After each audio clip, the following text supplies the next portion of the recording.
The third exercise in our strength training for runners series is going to be the kettlebell swing.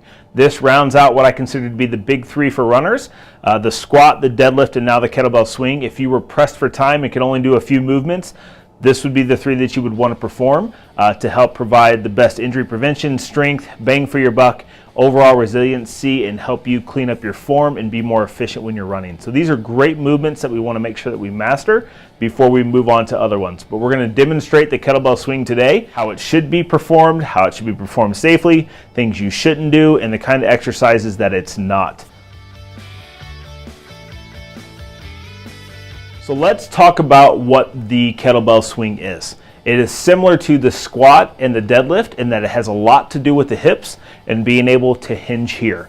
So when we go through this movement, we're going to focus on pushing the hips back, pushing the hips forward, and using the hips to drive the kettlebell up and catching back down nice and safely.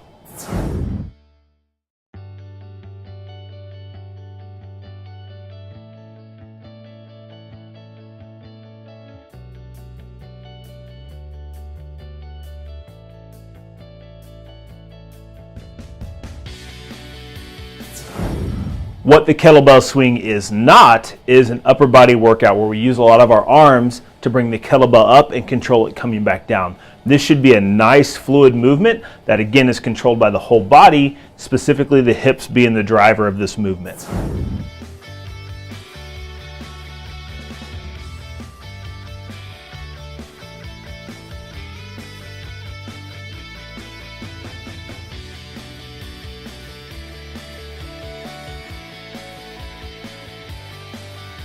Lastly, how we would typically program this into a running program or an off-season training program. This really can fit in anywhere. It's not going to give us a ton of strength like the deadlift or the squat is going to, but it is going to coordinate total body movement and help you be more efficient in your stride, especially in the later stages of those races. So typically how we will set people up is starting with 3 sets of 10 until we get good control, learn how to do this movement, working up to 3, 4, 5 sets of 20 to 25 reps, depending on the type of workout you're looking for.